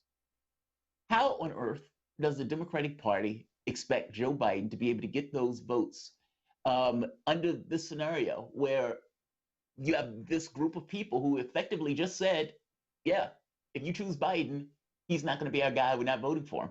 Do they really believe they can browbeat people into voting for Joe Biden in sufficient numbers to get Biden over the finish line? The only path I really see, the only, I think, factor that might actually swing the election to Biden, I think, would be just the economic downturn, because presidents tend to be the sitting president tends to be blamed for whatever the economic downturn is, even though recessions happen pretty much. Well, usually that's true. But Trump is given higher numbers on the economy than Joe Biden, and that is in the middle of an economic downturn. To put it even worse perspective, the coronavirus is considered a wash, meaning they're thinking that this horrible effort that Donald Trump has been given to the coronavirus is about as good as Joe Biden would be doing himself. Like, this is what I mean when I say this is disastrous if you're a Democrat. Basically, you have a situation where Trump is royally screwing up. The United States is the epicenter of the coronavirus, and we had 3 months of lead time in order to deal with coronavirus. Trump doesn't have the supplies. We don't have the stuff that we need in order to protect our people. We are screwed. And yet the public still looks at what's going on and says, yeah, but same. Between, like, that's mind-blowing to me. And it gets across that something is wrong. If you can't make the argument that Donald Trump is screwing this up royally, something is wrong. I guess what I'm asking is, how on earth do they plan to square that circle? My argument was always they preferred to get rid of Sanders more than they cared of beating Trump. And so for me, I look at this as think, well, this is just the extension of that. They wanted to stop Sanders. Biden was their guy, even if Biden couldn't win. Am I wrong on that, or am I just missing something? No, everything about that is absolutely right. I mean, I think last time I was on this show, I basically said the establishment, even the quote-unquote liberal establishment, would absolutely prefer Trump to Sanders, and that is still absolutely the case. And, you know, like, this enthusiasm comes from the fact that, like, Biden is not actually challenging anything that Trump says. So I've been watching both of these, like the Trump press conferences and updates about the coronavirus versus Joe Biden's responses. And I mean, Biden isn't challenging him on anything. Trump is getting up there and basically, like, acting tough. He's like, I told these governors, et cetera, et cetera. So he's essentially, like, he's using these things as campaign events to talk about how tough he is on all these quote unquote government waste and whatnot. And like, he's got this tough guy persona that he's playing. So it seems like, you know, to somebody or to some faction of the population, he seems like he's being anti-establishment. And then what do you have? Like, Biden is basically saying Trump needs to act faster on coronavirus. This is the last one. He's like, Trump needs to also needs to think and listen to the experts. And then when it gets into the policy portion of that, like, the only thing Biden basically said in his last live stream with regard to policy was that Trump needs to find a way to get out these $1,200 checks faster. So, like, this is entirely capitulating to the Republican, like, the congressional Republican line of these $1,200 checks are the best way to do things. We just need to get them out faster. And that's Joe Biden, and vote for that. Right there. And I think that's why at the end of it, from the rating standpoint, he is getting credit for this, because Biden wouldn't throw a punch. In the earlier interview, Chuck Todd asked Joe Biden, do you think Joe Biden has blood on his hands or Trump has blood on his hands? Joe Biden said, that's too strong. Bob, this was Chuck Todd, your favorite guy. No, Chuck Todd didn't even finish the question. Again, I think it's so important because Chuck Todd didn't even want to ask the question. He backpedaled and said, oh my gosh, I shouldn't even ask that. And then Biden said, oh yeah, you shouldn't ask that. I don't think it's that far. For me, I got to ask the question, guys. I know they keep on, or Jamarl and Brianna here, I got to ask the question. People keep on saying Donald Trump's not prepared for this, but does this not seem like a playbook right out of The Apprentice?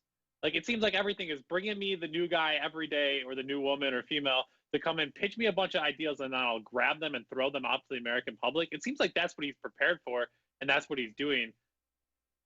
Quite a scary strategy, but it seems like shows. Yeah, it's like this is what it feels like at this point. Every day. Yeah, just to keep us entertained, and the optics of press conferences that have new characters every day, have wonky theories, have hoaxes mixed in.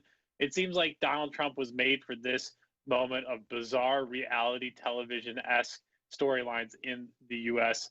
populace and politics right now. Let's take a quick break. We continue to be joined by People's Republic Austin, host and producer Brianna Griffith. I'm Bob Schlaber, joined here by Jamarl Thomas. We're back after this break with Miss the Press, our weekly Monday segment at 1:30 p.m. Eastern Time, where we look at the worst of the Sunday shows. I got one that's going to make you sick to your stomach, so stay with us. We're back. Political Misfits live in Washington, D.C. We're back after this.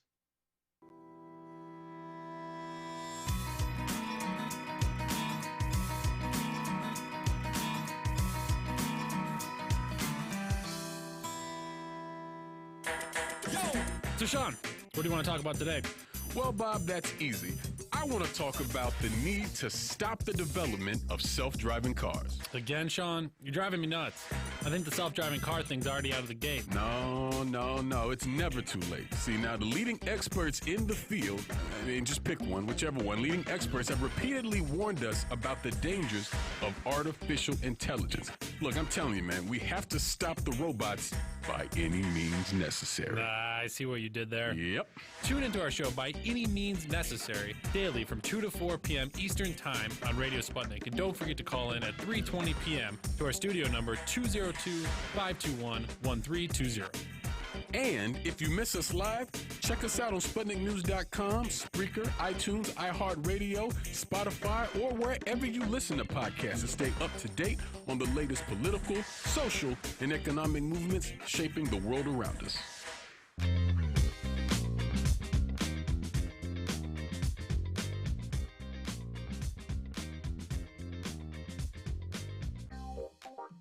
Welcome back to Political Misfits on Radio Sputnik, where we bring you news, politics, and culture.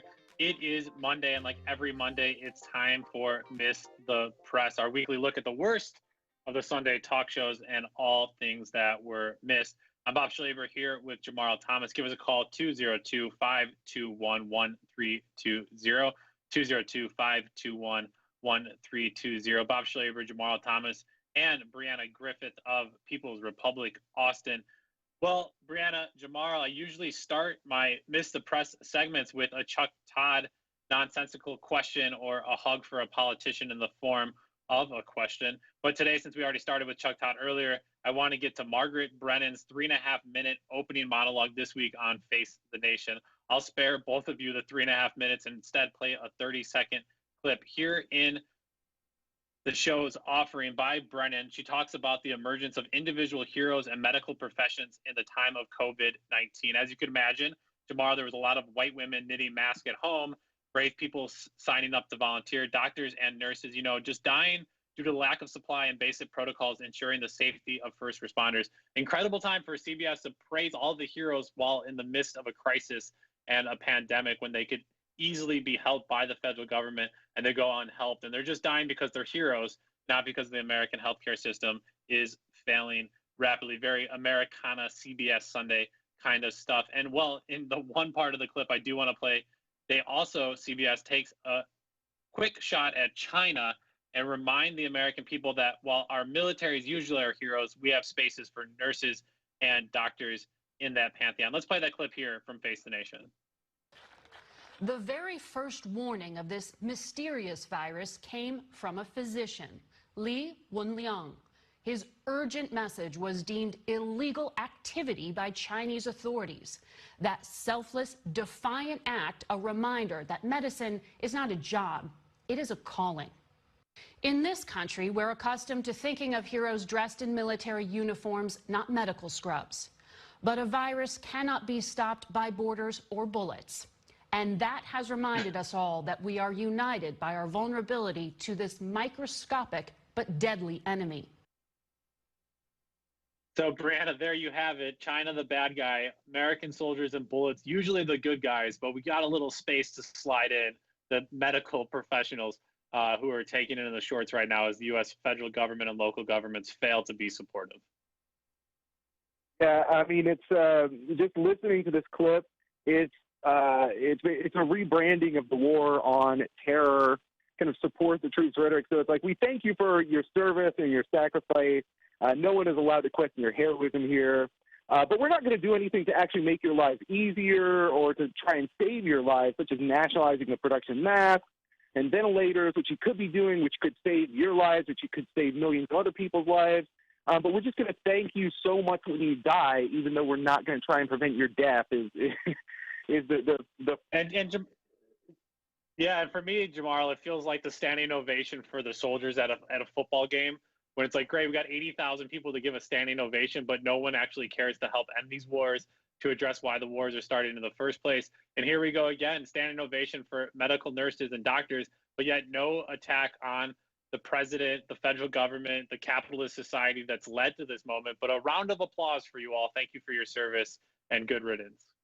Yeah, when we were talking about the public needs an education, the public does need an education, and it needs to be a little bit more subtle, in the sense that they need to understand that your government actually has a job to do. To do. It's not just putting somebody in there for a beauty contest. And in a situation where you're in the middle of a pandemic, and a pandemic where the government actually needed to do things, meaning there needed to be some level of accountability. Well, Trump didn't do those things. And yet, here we are, where the public is thinking that the president is just doing a great job.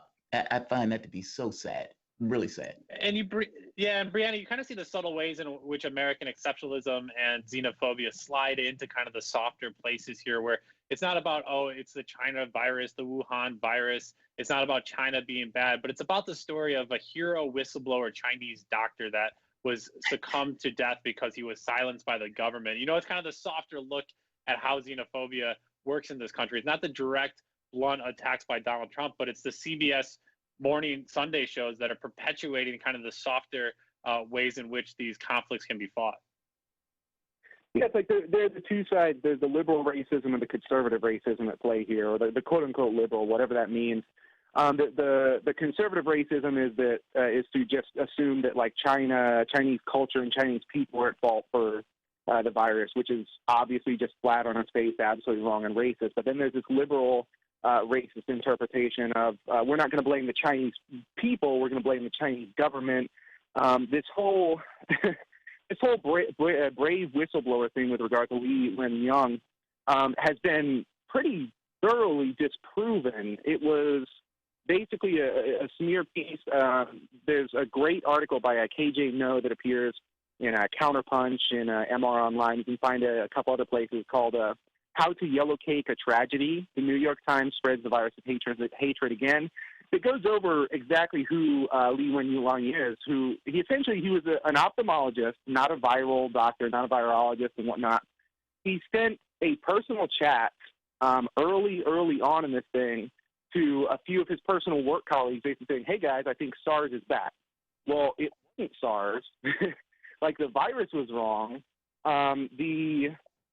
Essentially the kind of officials there were worried about him spreading misinformation because he started a panic at this point in the game, saying that SARS is back before the Chinese government knew anything at all. You could actually start a public health crisis just with the panic regarding that. So he wasn't a whistleblower because you don't blow the whistle on something. He didn't attempt to notify the public health authorities. He didn't attempt to notify anyone with any sense of authority. He was literally just sending a private message to a couple of his colleagues with like an unfounded accusation. He got pulled into work a few days later and basically said, hey, don't do this anymore. We're working on it. At the point he was sharing this information, the Chinese government was already working on getting out better information, which they had by the time they gave him this light reprimand and sent him back to work. He was never arrested. The New York Times goes through great lengths to make it seem like he was arrested without actually using the word, but if you start getting into it, he was not arrested. He didn't have any expertise or qualification. He didn't attempt to blow the whistle. He was just a guy who sent out a private message and then became sort of this base for this, what I would call essentially a conspiracy theory, that the Chinese government was somehow withholding information. The reality, again, was by the time he was even lightly reprimanded for this, not arrested, the Chinese government had already made public through widespread public channels, better information, more accurate information about what COVID was. Yeah, absolutely. Thank you for that breakdown. Very important. I think, unfortunately, the clickbait of American society for so many, that will stick. And that's Donald Trump's best play right now, blame the Chinese and somehow get a recovery effort going before the election and get the economy going again. Otherwise, he's going to be in big trouble. Jamarl, I'm not going to go through a Miss the Press segment without a Chuck Todd clip. Don't you worry. Let me play you this one here. Chuck Todd on Meet the Press asking Joe Biden. He basically asked Joe Biden, how are you adapting to life at home, Mr. Biden? And how are you coping with the transition into a digital campaign? Here is Biden's response. And listen carefully afterwards to how Chuck Todd responds. Not to a what the F kind of answer was that, Joe Biden. That made no sense and was crazy. But instead give Joe Biden a verbal hug and a pat on the back. Here's that clip. The point is that I was surprised to find out just the events we did this past week. I mean, beginning last Monday, over 20 million people have viewed them and listened. So, you know, I guess it's just a different way of learning how to try to communicate with people what you're concerned about and what you would do if you were in that situation, in the president's situation. All right. There's some frustration. Mr. Vice President, from your home studio, I can imagine, especially somebody who loves to hug his grandkids, I'm sure that's very frustrating as well. Mr. Vice President, the grandkids stay healthy, still come stay over and safe. stand Thank outside you. the house and wave. Yes. Thank you. Nice. Yeah, chuckle it up. No follow-up question, Jamarl, on, oh, that's interesting. You don't know about digital organizing. I thought you were Obama's right-hand guy when Obama in 2008, 12 years ago, revolutionized the way in which digital campaigns could be won across the country to get the first black president elected. Weren't you right by his side, Joe? And I feel bad hitting an old person when it comes to technology. I know somebody, I'm adverse often to learning new things. I know as the older you get, sometimes it gets harder to learn, but it's not like the internet hasn't been around for like 12 to 15 years. I mean, Howard Dean's political career has to be rolling over in its grave right now, saying this is what I was shouting about 15 years ago. And Joe Biden, 20 million views is somehow like a staggering number to him. And the reality of what it means to be online, 20 million is a drop in the bucket for what is actually capable when it comes to views and what you would want from a presidential campaign if people were excited. No, Jamarl, no follow-up from Chuck Todd. Instead, he says, oh, you must miss hugging your grandkids. And, you know, let's also be clear that this deflection stuff, whether it's Trump and the Russians that the Democrat push or Trump and the immigrants that Trump pushes, or the blame the Chinese stuff, all of that has to do with Trump trying to deflect from his own failures in his administration. Like when he's making this argument, yeah, the Chinese sent this virus over here. The Chinese sent this virus over here. We were attacked. This is this kind of subtle way of trying to get the American public to think, well, it's not our fault. We were just standing here. We didn't do anything wrong in this process. I mean, basically, it's politics, but it's racist politics because in the same way that the media would make the argument that, yeah, I mean, our heroes are these nurses, they never interrogate this notion that, yeah, but Trump got some of those nurses and doctors killed because he didn't give them protective equipment. Meaning one deflects blame, the other one gets to the problems associated with your society. It's a deflection. Brianna, not the best moment of media holding account a bad answer from Joe Biden. And Howard Dean came out to attack Tara Reid, we're being told by our esteemed producer. Wow. Lobbyist, Howard Dean. That's incredible. Yeah, that number, that's sad. Like, you know, the U.S. population is over 300 million. I did the math. It's not complicated math. That's 6.5% of people tuning in. If you are the major presidential candidate taking on the other, the sitting president, the other major presidential candidate, and if you get a room of 100 people and 93 of them have not at any point tuned into Joe Biden's live streams or really heard anything at all from him, that's not a winning formula. And like, as I've kind of seen these live streams, a lot of these live streams are flooded with comments asking him about Tara Reid, and there's no, because of the way they're set up, there's no real kind of way to kind of push these questions through, but you see them just popping up over and over again on the screen about Tara Reid, about his awful policies, and like even the people looking at these live streams, they're getting this flood of information about these allegations, which are very important against him. It's not a winning campaign at all, and it you know, the numbers are sad, and then the way it's being played out is sad, and then, you know, like, I guess the whole thing, to use a Trumpian term at this point, it's just very sad. Brianna, do you think the Democrats give him a pass on this? Like I mean, like you said, like the Howard Dean one. The Howard Dean comes out, and I remember this clip, this tweet where Howard Dean goes after, well, he attacks the Intercept, but he's basically attacking Tara Reid in the process of attacking the Intercept for the story. But the other woman who made the point about the rapists and saying, hey, I mean, you know, shouldn't we go for rapists with better policies? Like, is that what we're going to see, this kind of weird rationalization by Democrats as they wrap themselves and convince themselves that they got to vote for Joe Biden? Yeah, I mean, that's what happens, I think, every kind of couple election cycles, this new hyper-reactionary Republican comes out and lowers the bar for everything. The Democrats say, we need to get this, it doesn't matter what, it doesn't matter who, we just need to unite and get this person out of office. And then they get back into office. They basically pass Republican bills, like the Obama administration passed a Republican health care bill. And then, the natural economic consequences of things continuing to get worse, the status quo continuing to get worse, basically cause people to, get frustrated, throw the lever for another even more reactionary Republican. And then the same thing happens. And the bar, that's where the bar has been lowered because of this kind of this concept that we have to unify to get, the Republican out of office and get things, quote unquote, back to normal. Well, this back to normal is what has caused these Republicans to get into office. This back to normal is what ultimately it was the policies and the sort of rhetoric of getting Bush out of office and bringing Obama in. That was what created the Trump Foundation, and now the bar is just at absolute zero. One last question.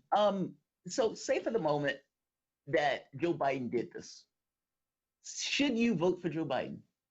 And if not, why? And if so, why? I'm just curious about your answer on this, because look, some people are going to make that rationalization that it's pragmatic to vote for one rapist over another one. But is that really where people should have their heads in regards to putting a person in that office?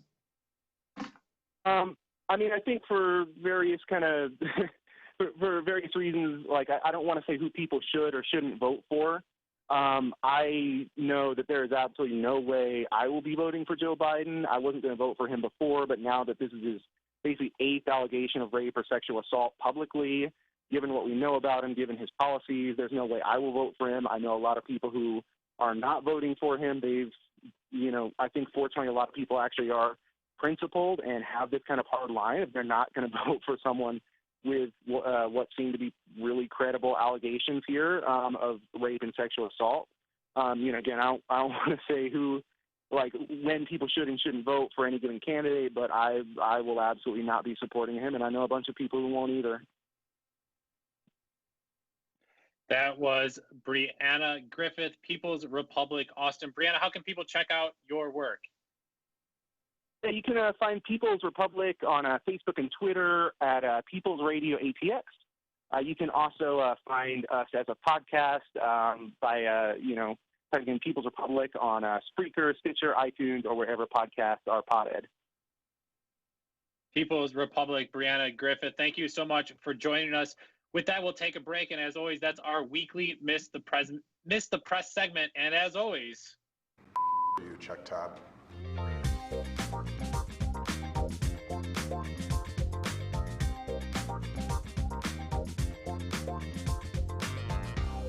We call Fault Lines with Nixon and Stranahan the most disruptive radio show in America. It's a great show, and we have a lot of fun. We come to you live from Washington, D.C. every Monday through Friday morning. What I like best is that we bring in experts from all over the world. From Barcelona, from Egypt, from Seoul, South Korea, from Newark, New Jersey. We try to bring people great guests, great calls from our listeners, and, of course, stupid jokes. And we do it with two hosts that have very different viewpoints. Now, here's the thing, Garland. A lot of people would think you and I would just argue. I mean, I'm a Republican Trump supporter. And, of course, I am a progressive Democrat Bernie Sanders supporter. The surprising thing is how much we actually agree on.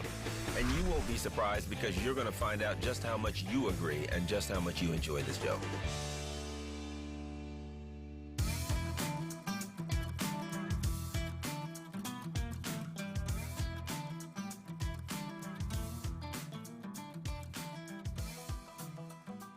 Bob Schlehuber, Jamarl Thomas back with Political Misfits on Radio Sputnik.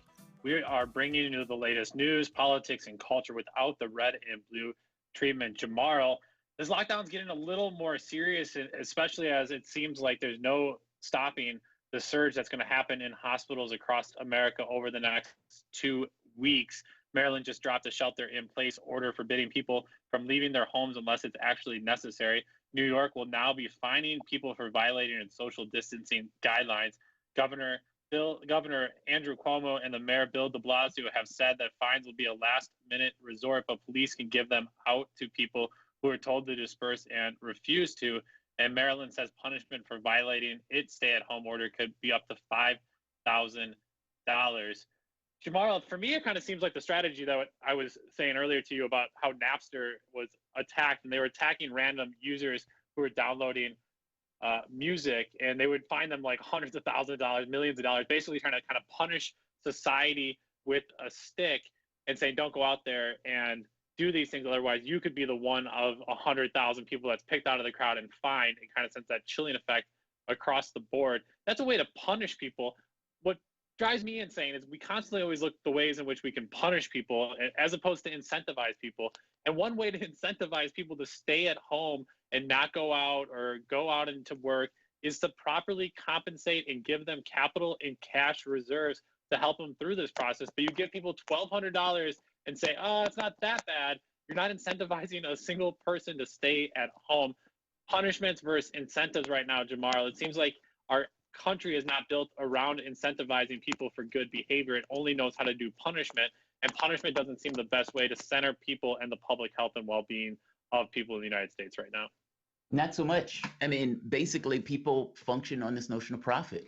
I mean, and it's funny when we're talking about education, that even in this, you have somewhat of an education, right? I mean, whether or not it's something where you sit in school and they take you to lessons of profit and everything else, they don't have to. When you are a kid and you go and get that piece of candy, when you go and get the hamburger, when you go and get whatever else, you are worshiping at that altar. And in that real sense, this notion of your needs and access to your needs and making sure that you have enough, all of that stuff gets hardwired in just in the way that you live your life.